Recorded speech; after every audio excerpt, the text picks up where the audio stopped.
So with long-run behavior, or it's also called end behavior of a graph, we're looking what's happening out at positive infinity and negative infinity for x. So when we're describing our long-run behavior, we're going to use this sentence structure here. So how this is read is as x, and then the arrow we read as approaches. So as x approaches positive infinity, f of x is approaching, and then we're going to fill in the blank. And then as x approaches negative infinity, f of x is approaching, and then we'll fill in the blank there. So what we're doing here is if we think about our graph, and let's just take 1 over x here. As x approaches positive infinity, that's happening over to this right-hand side. And what we want to describe is what is our function getting closer and closer to. And with 1 over x, it would be that f of x is approaching 0 in the long run. And then as x approaches negative infinity, which is off to the left-hand side, f of x is approaching, and similarly, it would actually also be 0. So this value that we're approaching, that's our horizontal asymptote. A horizontal asymptote is going to be a horizontal line, which could be described as y equals, and then whatever the number is for that asymptote. So with these examples here, we want to write out that long-run behavior in terms of that horizontal asymptote. Now, out there are rules for finding the horizontal asymptotes, but what we're going to do in our class is focus on it in terms of graph transformations. So if we think about this being 1 over x, and our horizontal asymptote is this line y equals 0, what's going to move that will be our vertical shift. So what we need to do is when we're looking at transformations, that vertical shift is going to change where our line y equals is landing, which will be our horizontal asymptote. So let's look at a few examples with this. So here's our function, and if I wanted to write it kind of the true form so I could see the parent function and everything, we'd have 5 up here over factor out the 10, so I see an x squared plus 2 plus 3. So all the transformations here, I have a 5 multiplying, so that would be a vertical stretch by 5. I have a 10 multiplying here, which is a horizontal compression by a 10th. We would move to the left 2 and up 3. But of all of those transformations that I'm seeing there, the only one that's going to be affecting my horizontal asymptote is this plus 3. So what's happening here is if my parent function is 1 over x squared, which would look like this, that would have a horizontal asymptote at 0. And then if I shift up 3, now my horizontal asymptote is going to be up there, and my graph needs to land above it. So I don't need to think about the other transformations. All I want to know is where that horizontal asymptote's landing, and in this case, it's going to be at y equals positive 3. So if I wanted to describe my long-run behavior, as x approaches infinity, f of x is going to be approaching positive 3. And as x approaches negative infinity, f of x approaches 3 as well on that side. So it'll be the same on either side, and it'll be the horizontal asymptote. Okay, for this one, what I can think of is there's kind of this like plus 0 over here. So again, if I'm thinking of a horizontal asymptote and describing end behavior, I just want to know how it's shifting up or down. In this case, it doesn't have a shift. So if it's not moving anywhere, we go with what we saw in our parent function, which was a horizontal asymptote at y equals 0. So while we have these other changes occurring, so we'd have a vertical stretch by 3, and we would be moving to the right 2 units. So in fact, I could even quickly get a little graph going. So we're going to have our vertical asymptote at positive 2, and then a vertical stretch by 3, but our horizontal asymptote didn't move anywhere. So my graph would look something like this, but in terms of long run, we're going to be approaching 0 in either direction. So as x approaches positive infinity, f of x approaches 0. As x approaches negative infinity, f of x approaches 0. Okay, Moving on. For this next one, I'm just looking at that -5 over there, so my horizontal asymptote will be at y equals -5. So as x approaches positive infinity, f of x will be approaching -5 in the long run. And as x approaches negative infinity, f of x will be approaching -5 in the long run.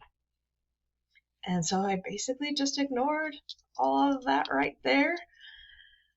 Okay, and the reason I can do that with these is because these are transformations. So because it's just transformations of 1 over x and 1 over x squared, that's why I can treat it this way. The other scenarios, like let's say I had 3x plus 2 over 5x squared plus 3, which is also a rational function.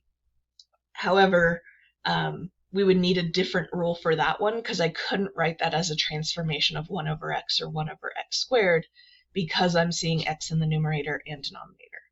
However, you'll learn more about that in your next math class.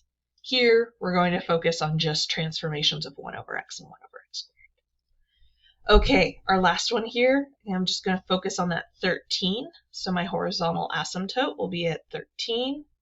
So as x approaches positive infinity, f of x approaches 13. As x approaches negative infinity, f of x approaches 13. There we go.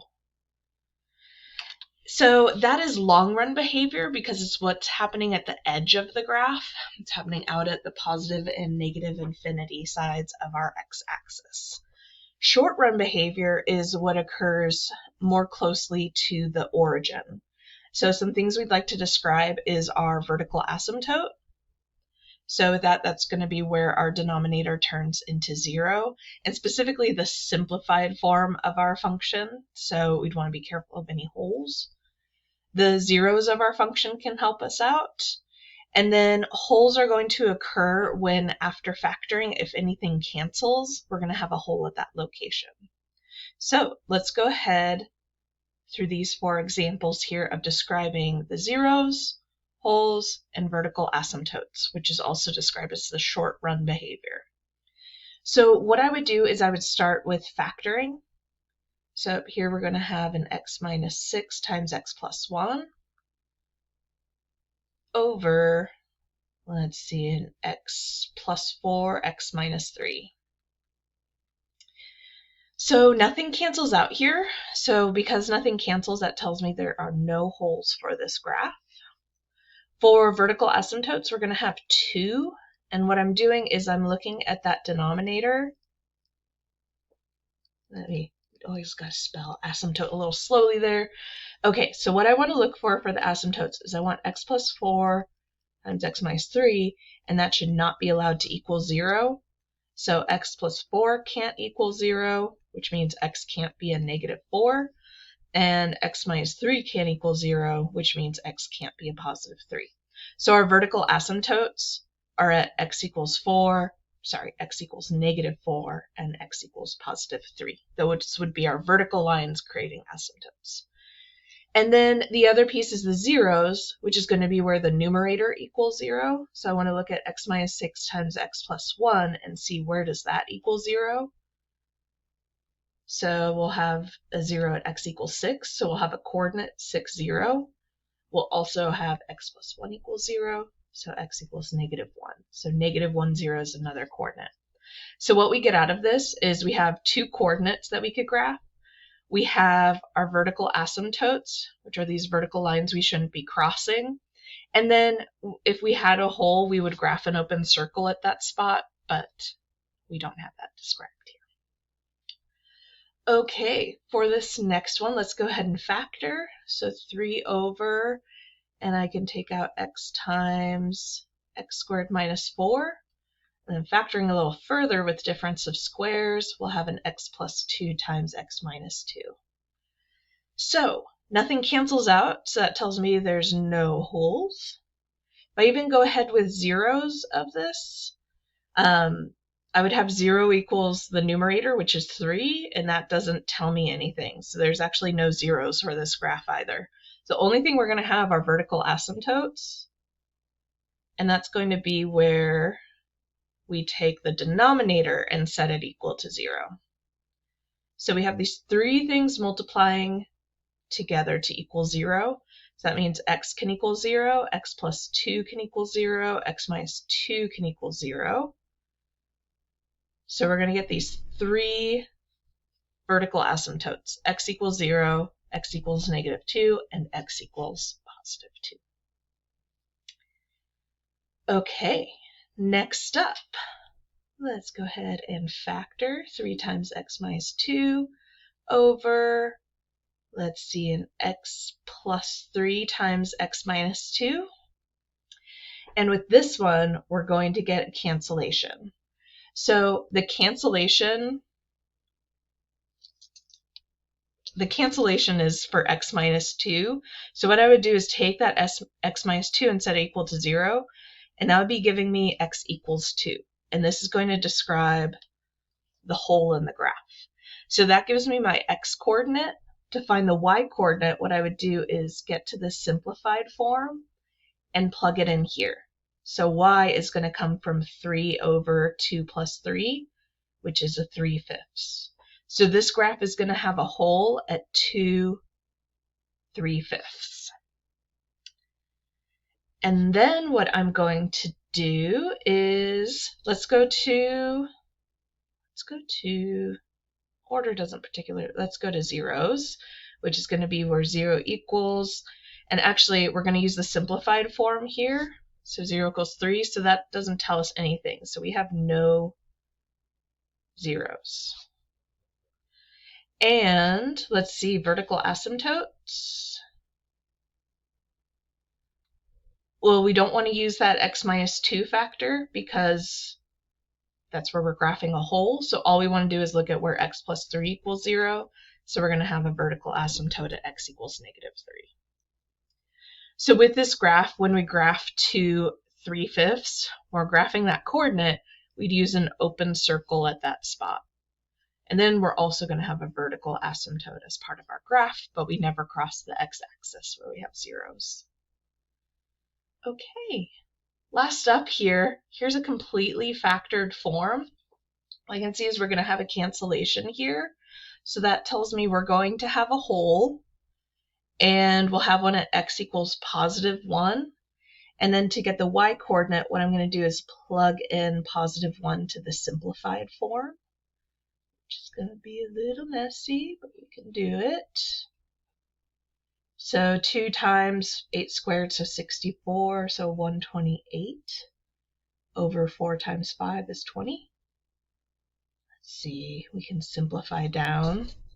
64, 10, 32 fifths. Okay, so we're going to have a hole at 1 32 fifths. For zeros, we're going to look at 0 equals that numerator.